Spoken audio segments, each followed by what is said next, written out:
벌써 11월이죠. 11월 우리 둘째 주고 다음 주가 이제 추수감사주일입니다. 추수감사주일 끝나잖아요. 그럼 크리스마스 오고요. 크리스마스가 지나고 나면 1년이 더 지나갑니다. 1년 더 지나가면 어떤 일이 생기는 줄 아세요, 여러분? 내년에는요, 우리 청년부에 2002년 월드컵 때 태어난 애들이 올라와요. 와, 기가 막히죠. 요즘에 제가 목요 성경 공부를 하는데요.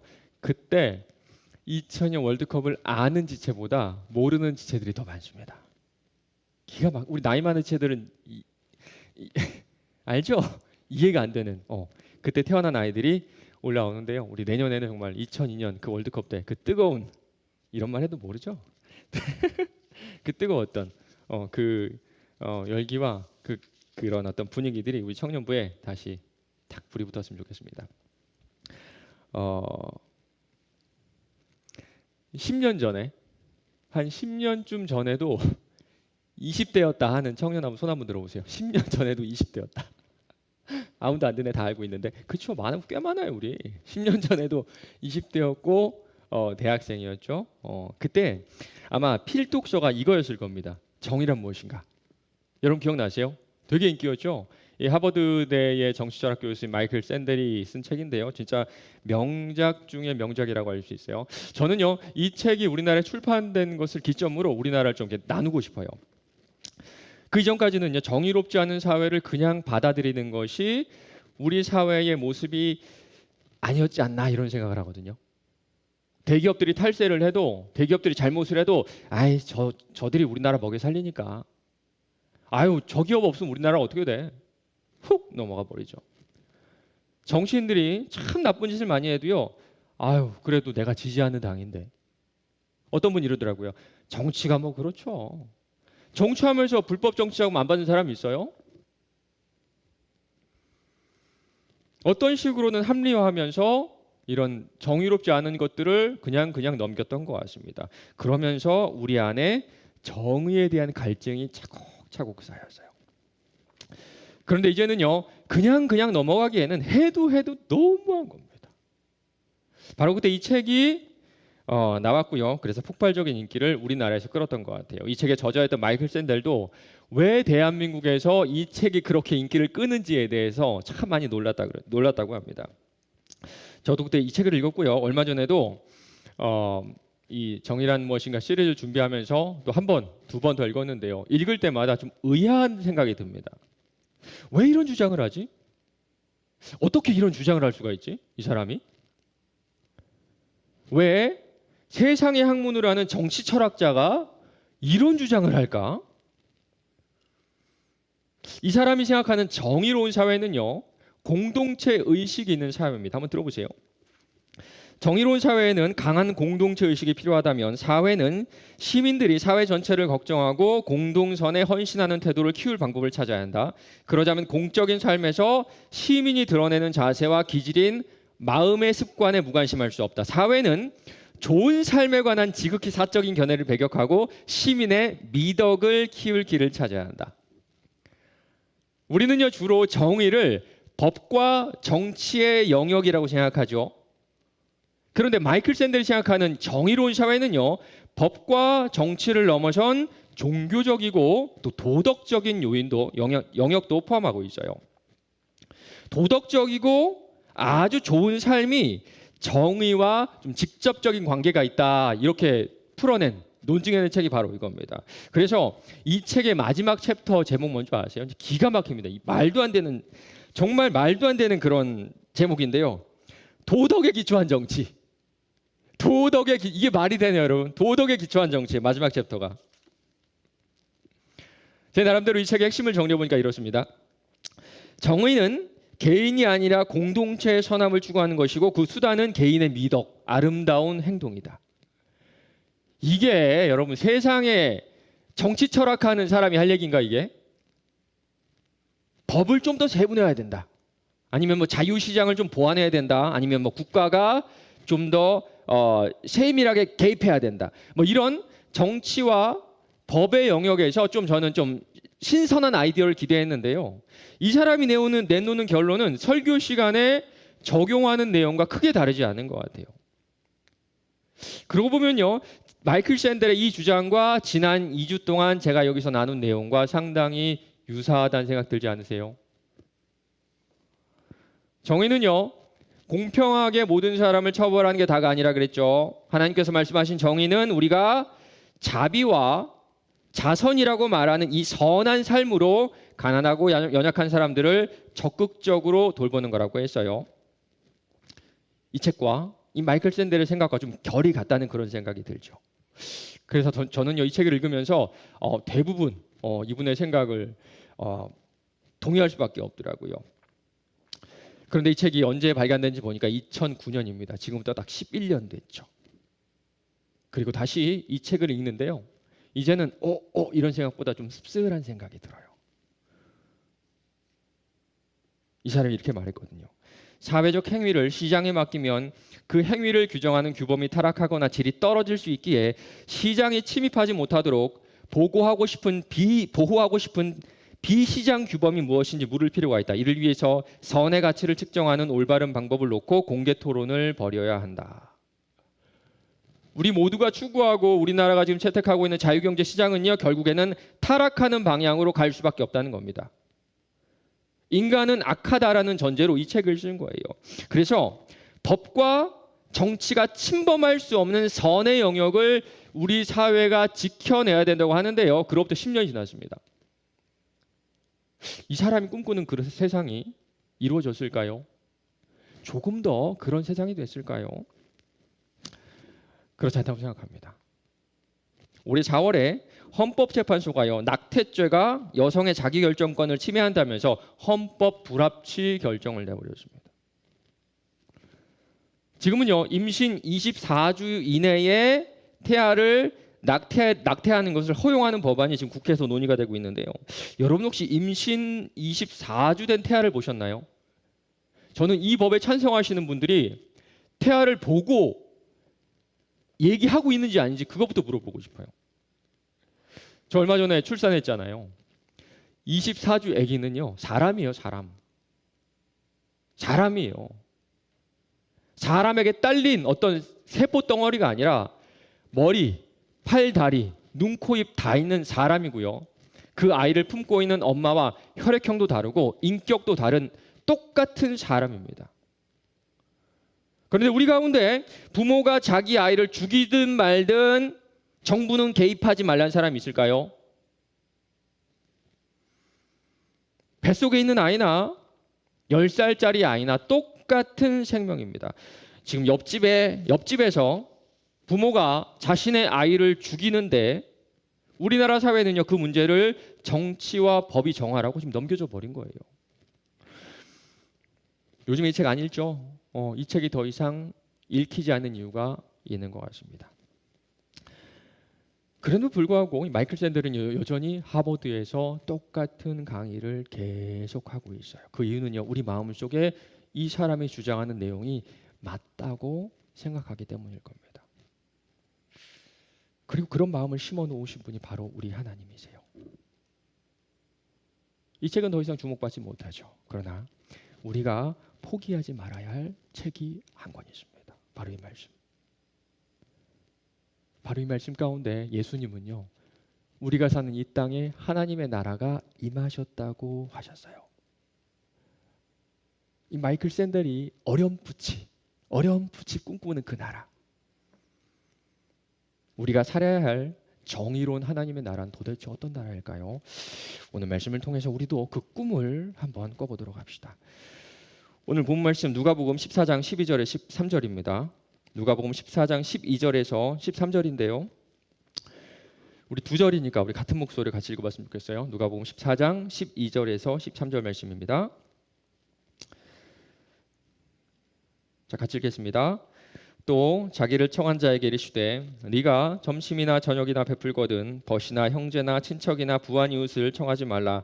두렵건대 그 사람들이 너를 도로 청하여 내게 갚음이 될까 하노라. 잔치를 베풀거든 차라리 가난한 자들과 몸 불편한 자들과 저는 자들과 맹인들을 청하라. 아멘.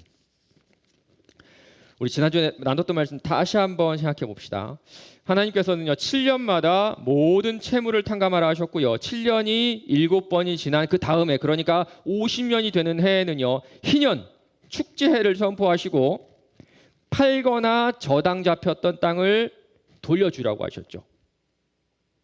운이 없거나 자기가 실수했거나 아니면 능력이 없어서 가난하게 사는 것도 49년이면 족하다 하셨고요.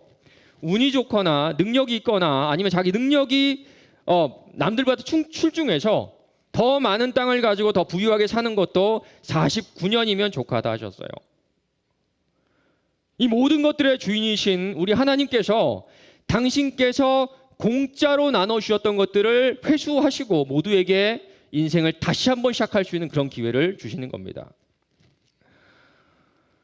신약의 시대를 살아가는 우리에게는요 하나님의 이 법이 더 절실하게 적용이 될 수가 있어요. 우리는요 예수 그리스도의 은혜를 구약에 있는 사람보다 더 깊이, 더 뚜렷하게 경험한 사람들이죠.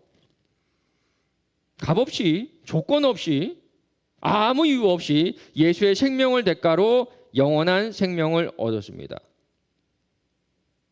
이 은혜를 입은 사람이라면, 이 은혜를 아는 사람이라면 나도 값 없이, 조건 없이 가난한 자들을 내 몸처럼 도울 거예요. 그렇게 살다 보면요 50년이 지난 후에는 아마 대물림할 그런 부가 남아있을까요?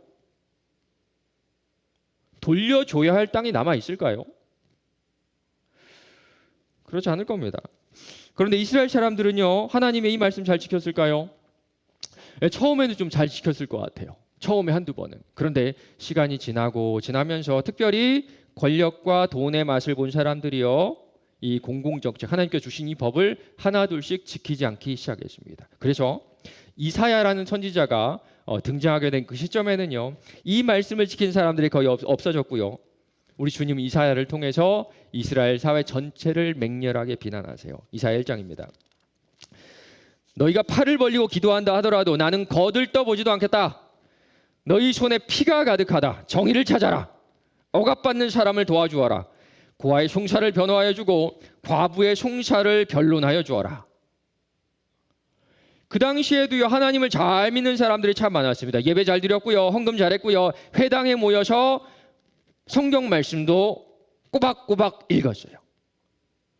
종교적으로는 완벽한 사람이었다는 겁니다. 그런데 우리 주님 뭐라고 하시죠? 나는 너희들의 기도를 거들떠보지도 않겠다. 기도하지 마. 나한테 오지도 마. 아는 척도 하지 마. 이웃의 어려움을 모른 척하는 이들에게 너희들은 아주 좋은 신앙인인데 자비가 조금 부족한 그런 사람이 아니라 나를 깊이 모독하는 사람들이라 말씀하고 계시는 겁니다. 정의감이 부족하다는 건 곧 예배자의 마음이 하나님 앞에 바로 서지 못했음을 보여주는 증표이며 종교적인 규정들만 잘 지키는 행위는 이기적이고 교만한 마음을 충족시킬 뿐이다. 결국에 우리 주님 뭐라고 한 줄 아세요? 주께서 이르시되 이 백성이 입으로는 나를 가까이 하며 입술로는 나를 공경하나 그들의 마음은 내게서 멀리 떠났나니. 아무리 큰 목소리로 찬양하고 기도하고 헌금하고 봉사해도 가난하고 연약한 사람을 돌보지 않는 사람들은 하나님 당신으로부터 마음이 떠난 사람이라 말씀하고 계시는 겁니다. 그리고 이 모습이요 예수님 시대까지 지속됐고요. 종교생은 훨씬 더 짙어졌어요. 그때 나온 사람들이 누구죠? 바리새인들, 사두개인들. 이 사람들은요 누구보다 독실한 신앙인이었고요. 누구보다 정확한 법을 가지고 하나님을 섬기는 사람들이었는데 그들에게 예수님 뭐라 하셨는지 한번 들어보세요. 주님께서 그들에게 말씀하셨다. 지금 너희 바리새파 사람들은 잔과 접시의 겉은 깨끗하게 하지만 너희 속에 탐욕과 악독이 가득하다. 그 속에 있는 것으로 자선을 베풀어라. 그리하면 모든 것이 너희에게 깨끗해질 것이다. 야, 이사야랑 똑같은 말씀하시죠. 가난한 사람들에게, 연약한 사람들에게 관심 없는 것은요 다 좋은데 하나가 부족한 사람들이 아니라 신학의 핵심, 하나님의 은혜를 전혀 모르는 사람들이라 말씀하시는 겁니다. 그래서 내어놓는 처방이 정말 독특하죠. 탐욕, 악독이 가득한 사람들에게 너희들 탐욕을 회개해. 너희들 악독을 회개해. 이게 아니라요. 가난한 사람들에게 자선을 베풀어라. 구제해라. 그 말씀하고 계시는 거예요.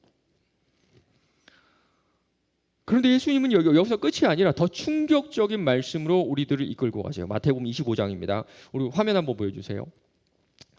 인자가 모든 천사와 더불어 영광에 둘러싸여 올 때에 그는 자기의 영광의 보좌에 앉을 것이다. 그는 모든 민족을 그의 앞에 불러 모아 목자가 양과 염소를 가르듯이 그들을 갈라서 양은 그의 오른쪽에 염소는 그의 왼쪽에 세울 것이다. 그때에 임금은 자기 오른쪽에 있는 사람에게 말하기를 내 아버지께 복을 받은 사람들아 와서 창세 때로부터 너희를 위하여 준비한 이 나라를 차지하여라. 너희는 내가 줄일 때에 내게 먹을 것을 주었고 목마를 때에 마실 것을 주었으며 나그네로 있을 때 영접하였고 헐벗었을 때 입을 것을 주었고 병들어 있을 때 돌보아 주었고 감옥에 갇혀 있을 때 찾아 주었다 할 것이다.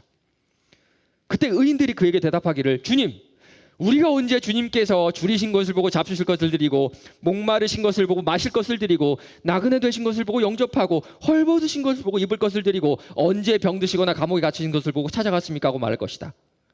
임금이 그에게 말하기를 내가 진정으로 너에게 말한다. 너희가 여기 형제 자매 가운데 지극히 보잘것없는 사람 하나에게 한 것이 곧 내게 한 것이다 할 것이다. 여기 나오는 형제라는 말은요. 신약 성경에서 주로 크리스천들, 이 교회 공동체에 있는 사람들을 말해요. 그렇다면 지금 예수님께서는요. 당신께서 원하시는 어떤 새로운 공동체를 세우라고 말씀하고 계시는 겁니다. 그 공동체 어떤 공동체인 줄 아세요? 배고플 때 먹을 것을 주는 공동체, 헐벗은 이들에게 옷을 주는 공동체, 병들었을 때 돌봐주는 공동체, 나그네들 보호해주는 공동체. 여기서 나그네는요 이주민들입니다. 이주민들.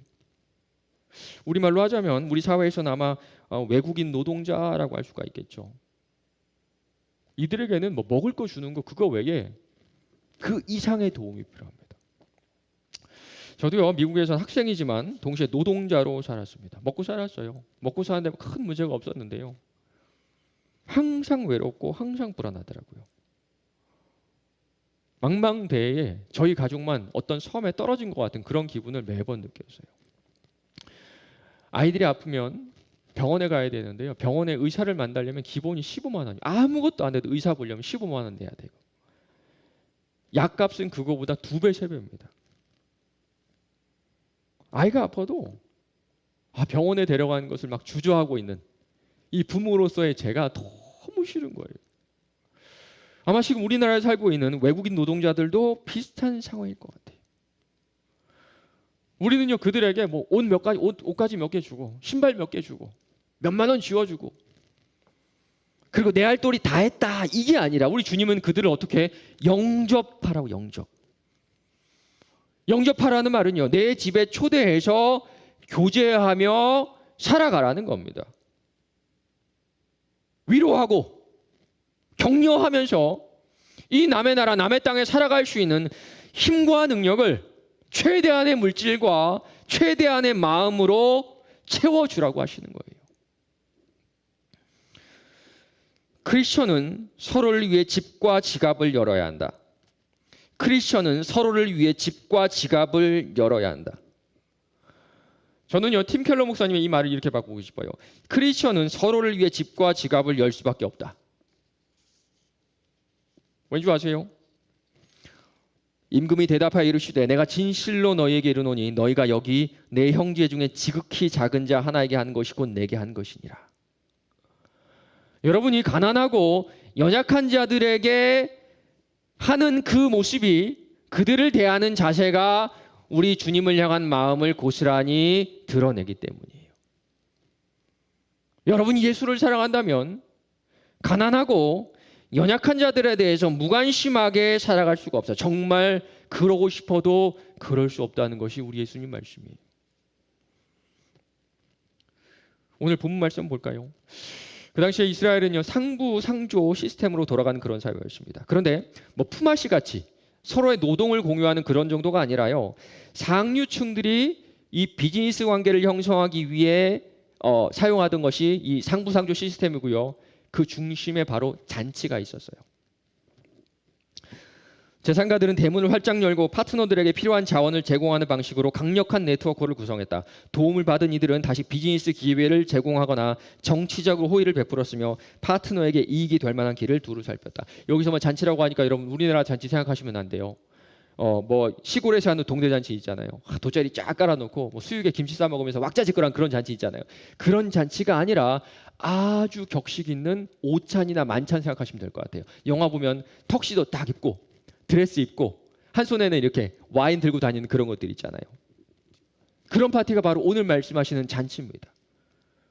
그리고 이 목적은요, 서로의 비즈니스 관계를 돈독하게 하고요, 새로운 파트너를 구하는 바로 그런 자리였어요. 그럼 여러분 누구 초대할까요? 네. 무조건 나한테 이득이 된 사람이죠. 이 사람과 관계를 맺어서 나에게 이익을 가져다 줄 수 있는 사람으로 초대하는 사람을 한정할 겁니다. 그런데 오늘 예수님 말씀 들어보세요. 그렇게 신경 써서 그렇게 돈을 많이 써서 준비한 이 파티에 누구 초대하라고 하시나요?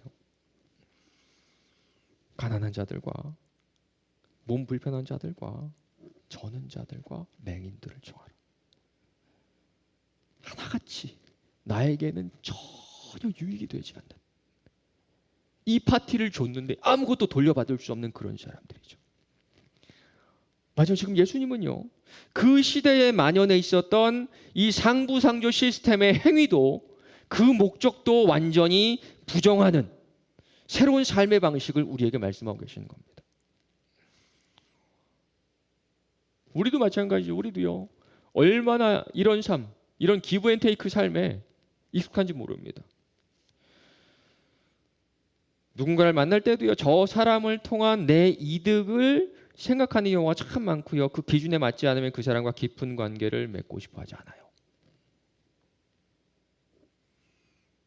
마치 이익이 보장되어 있는 사람과 사건과 사물에만 돈과 마음과 시간을 쏟는 투자 같은 인생을 여러분 지금 살아가고 있을 겁니다. 그런데 예수님은요, 아무것도 돌려받을 수 없는 그 사람들을 위해 잔치를 베풀고 그 인생을 돌보라고 하시는 거예요. 너희가 내 제자라면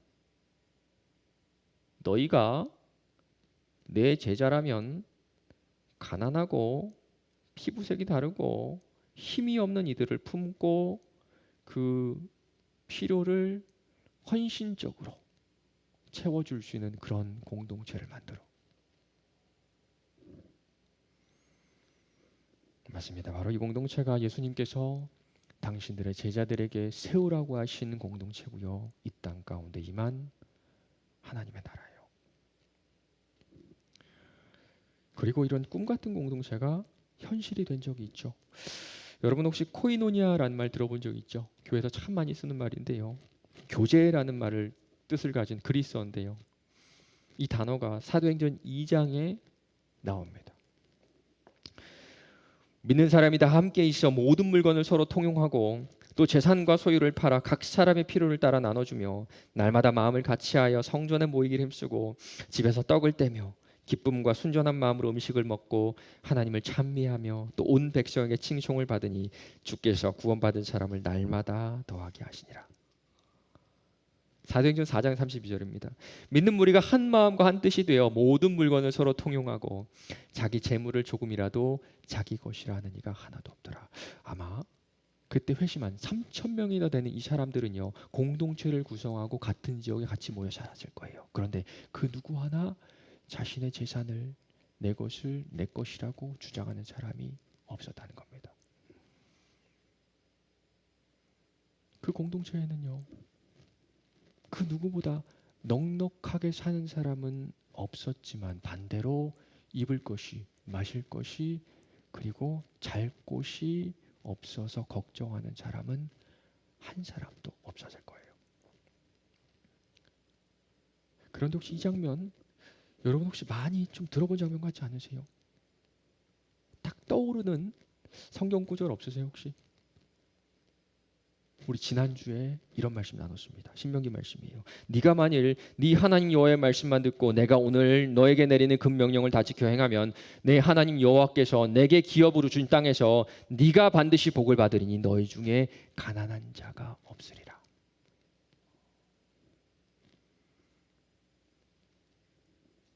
하나님은요, 고작 이집트의 노예였던 이스라엘 백성들을 값없이 구원해 주시면서 내 백성이 따라야 할 법은 가난한 자들이 스스로 일어설 수 있도록 손을 펴서 채워주는 것이라고 하셨어요. 그 명령대로 살면 모두가 부자가 될 수는 없지만 가난한 사람은 사라질 거라고 약속하셨잖아요. 그 약속이 오늘 교회에서 이루어진 겁니다.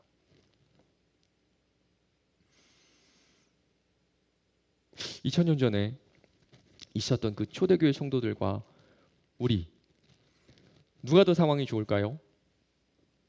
말할 것도 없죠. 지금 밖에도 없고요. 제가 아는 여러분은요, 거의 한 99%는 먹고 사는데 전혀 문제가 없는 그런 분들입니다. 현재 우리가 가진 능력은 우리가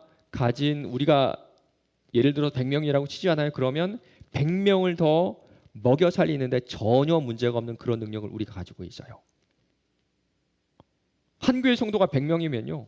100명의 나그네와 가난한 자들과 어려운 사람들의 의식주 책임지는데 전혀 문제가 없는 그런 형편인 것 같습니다. 그런데 여러분 혹시 그런 교회 보셨어요? 예배 잘 드리는 교회 참 많아요. 저 그 교회 예배 가잖아요. 그럼 기가 막혀요. 영상 빵 나오고요. 음향 빵 나오고 찬양은 얼마나 은혜로운지 몰라요. 목사님은 설교를, 여러분 다른 교회 설교 들으면 제 설교 엄청 후회할 겁니다. 다른 교회 목사님 설교 진짜 잘하세요. 목사님 설교 얼마나 잘하는지 몰라요. 훈련 잘하는 교회 여러분 가보셨나요? 훈련이 체계적으로 얼마나 잘 되어 있는지 몰라요. 지적으로 지식이 채워진지 몰라요. 대외적으로 막 칭찬받는 교회도 참 많습니다. 그런데 이 말씀대로 사는 교회 있어요. 줄일 때 먹을 거 주는 공동체. 목마른 사람의 갈증을 해결해 주는 공동체. 나그네들을, 지금으로 말하면 노숙자들이겠죠. 이들을 영접하는 공동체. 병 들었을 때 돌봐주는 공동체. 감옥에 갇힌 사람들을 긍휼히 여기는 공동체. 모든 교회가 다 조금씩은 하고 있어요. 그런데 주된 사역은 아니죠. 더 세련된 예배, 더 효과적인 성경 공부, 더 재밌고 더 감동이 있는 소그룹, 셀 모임. 이게 우리나라 모든 교회가 지향하는 교회 모습 아닌가요? 그런데 오늘 예수님이 세우라고 하신 이 공동체, 이 초대 교회를 쫓아가는 교회는요, 들어본 적도 없고요, 본 적도 없습니다. 그저 크리스마스, 설날, 명절 때만 그냥 반짝하는 그런 교회 사역의 한 귀퉁이가 돼버린 것 같습니다. 예수님께서 머리가 되신 이 공동체에 와서도 우리가 하나님 나라를 경험하지 못한 이유가 바로 여기에 있어요. 사랑하는 청년 여러분, 여러분 어떠세요? 여러분 어떤 공동체 찾고 있어요? 여러분 어떤 공동체 만들어가고 싶으신가요? 정말 미안하지만 제가 아는 여러분은요, 오늘 말씀해 놓은 이런 공동체가 아니라 도리어 더 좋은 서비스를 받는 공동체를 원하고요, 그런 공동체를 좋아합니다. 더 세련된 설교하는 그런 교회, 더 감동 있는 찬양을 하는 교회, 더 지적이고 더 체계적인 훈련을 받을 수 있는 그런 교회, 소그룹이 재미있는 교회, 이런 교회를 찾아다니고 이런 교회를 원하는 그 행위가 바로 기브앤테이크 아니에요? 나는 교회에 헌금과 봉사를 주고 교회는 나에게 더 좋은 설교와 더 좋은 찬양과 더 좋은 소그룹을 달라. 세상의 학자도 공동체주의, 가난한 이들을 향한 선한 행동이 정이고 그것이 바로 이 사회가 유지되고 살 수 있는 유일한 길이라고 가르칩니다. 이제는요 그 사람의 이야기 듣지 않으시면 다 귀를 막아도요 아직도 대학의 강단에서 개인의 미덕과 헌신을 통해서 공동체의 선함을 지키자고 가르쳐. 그런데 우리는 어때요? 여러분 진짜 그리스도인 맞아요? 예수 믿는 사람들이 최초로 그리스도인, 그러니까 예수 믿는 사람들이라고 불린 그곳이 바로 안디옥이라는 지역이었습니다. 제자들이 안디옥에서 비로소 그리스도인이라 일컬음을 받게 되었더니, 그런데 왜 굳이 예루살렘도 아니고 저 멀리 안디옥에 가서야 사람들이, 예수 믿는 사람들이 그리스도인이라고, 너희들 예수 따르는 사람들이라고 불렸을까요? 그 전에도 수많은 그리스도인들이 있었잖아요. 수많은 예수 믿는 사람들이 있었잖아요. 그때 선지자들이 예루살렘에서 안디옥에 이르니 그 중에 아가보라는 한 사람이 일어나 성령으로 말하되 천하에 큰 흉년이 들리라 하더니 글라디오 때에 그렇게 되니라. 제자들이 각각 그 힘대로 유대에 사는 형제들에게 부조를 보내기로 작정하고 이에 실행하여 바울과 사울의 손으로 장로에게 보내니라. 저는요 세상 사람들이 교회 다니는 사람들을 그리스도인이라고 처음 부른 이유가 바로 여기 있다고 생각합니다. 온 세상에 흉년이 다 들어가지고 정말 나도 먹고 살기 힘든 그 상황 가운데 우리보다 더 어려운 사람들을 도운 거예요. 그리고요 이 안디옥 교회 성도들은 이때만 그런 게 아니라 아마 평소에도 그렇게 살았을 겁니다. 여러분 사실 예수 믿는다고 하잖아요. 그러면 예수 안 믿는 사람 여러분 인생 잘 지켜봅니다. 잘 지켜보고 있어요. 안디옥에는 예수 믿지 않는 사람 지켜보니까요 이 사람들이 10년 전에 십자가에 달려 죽은 예수랑 똑같이 살아가는 거예요. 지금 우리 예수님 어떻게 사신 줄 아세요? 언제나 궁핍한 사람들 가운데 사셨고요, 이 사회적으로 소외된 계층과 얼마나 많이 어울리셨나요? 유대인임에도 불구하고 유대인이 가축보다 못하게 여겼던 이방인들과 어울리셨고요, 사람들이 정말 마주치기도 싫어하는, 예전엔 나병, 지금은 한센병이라고 하는 그 사람들의 고름이 나고 다 뭉그러진 손을 우리 주님께서는 만져주셨어요. 예수께서 불쌍히 여기사 손을 내밀어 그에게 대시며, 아마 그들로서는 정말 오랜만에 느껴보는 다른 사람들의 손길이었을 겁니다. 안디옥 교회 성도들은 예수님처럼 살았어요.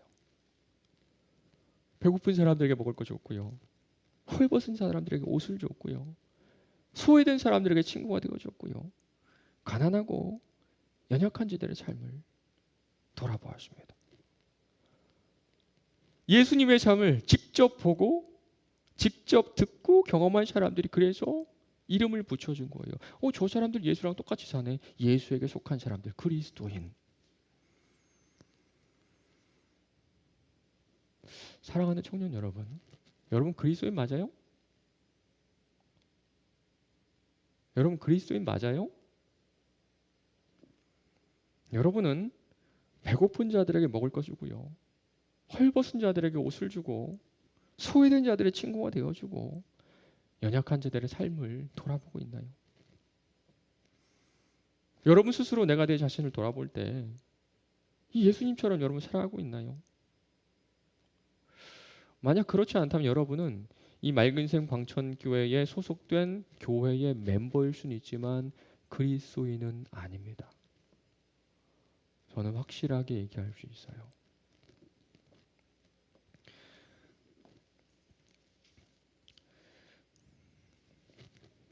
말씀을 맺겠습니다. 제가 지난주에 설교하면서 우리 국제부 지체들의 출산에 대해서 또 얘기한 적이 있죠. 그리고 마침 그때 어떤 자매 헌신으로 그 금액 가운데 일정 부분을 도와줄 수가 있었어요. 그리고 지난주에 내심 기대했습니다. 나머지 한 200만 원도 금세 채워지겠구나. 지난주에 한 160명, 70명 나왔거든요. 여러분이 아메리카노 2잔 값 한 10,000원씩만 내면 그것도 다 우리가 채워줄 수 있고요, 출산 뒤에 따라오는 가난의 덫을 우리가 풀어줄 수 있어요. 이 말씀을 들은, 그리고 저와 함께 거의 3년을 같이 한 여러분이 이 말씀을 듣고 저는 절대 가만히 있지 않을 거라고 분명히 믿었습니다. 그런데 어떤 일인 줄 아세요? 그 누구도 도와주지 않았어요. 그 누구도. 단 한 사람도 목사님 어떻게 하면 제가 1,000원이라도 도울 수 있을까요? 단 한 사람도 저에게 그런 연락을 한 사람이 없었어요. 내가 진짜 잘못 가르쳤다.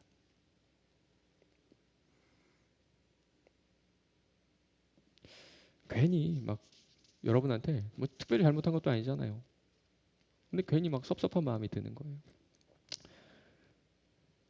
그런데 그날 그런 섭섭한 마음을 가지고 있는데 두 커플에게 연락이 왔습니다. 한 커플은요, 얼마 전에 4월 달에 출산했던 우리 나동혁, 조희정 커플인데요. 지금 아마 영상으로 예배 드리고 있을 겁니다.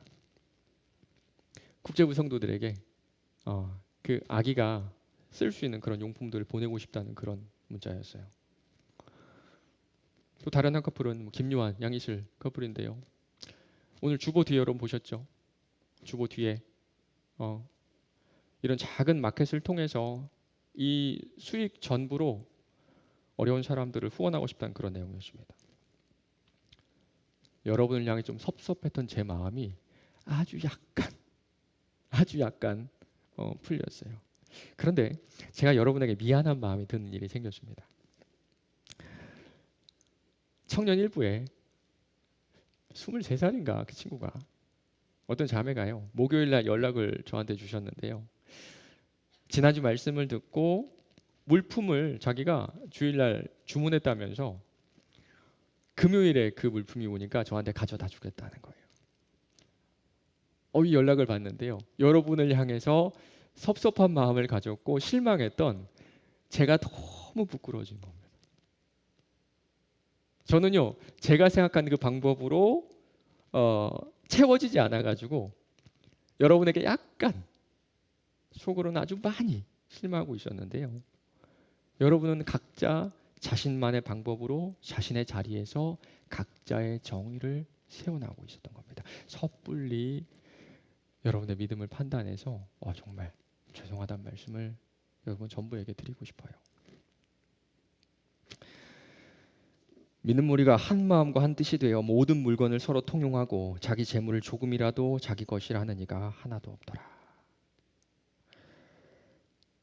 이들을 도운 형제자매들의 집에도 도움을 받은 우리 국제부 성도들의 집에도 하나님의 나라가 임했을 거라고 믿습니다.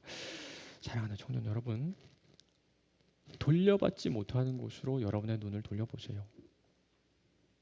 나에게 유익을 끼치지 못하는 그 사람들에게 여러분의 관심과 사랑과 물질을 부어주시기 바랍니다. 주님께서 이 땅에 다시 오시는 그날 여러분의 그 삶을 보며 바로 그것이 하나님의 나라라 선포하실 거예요.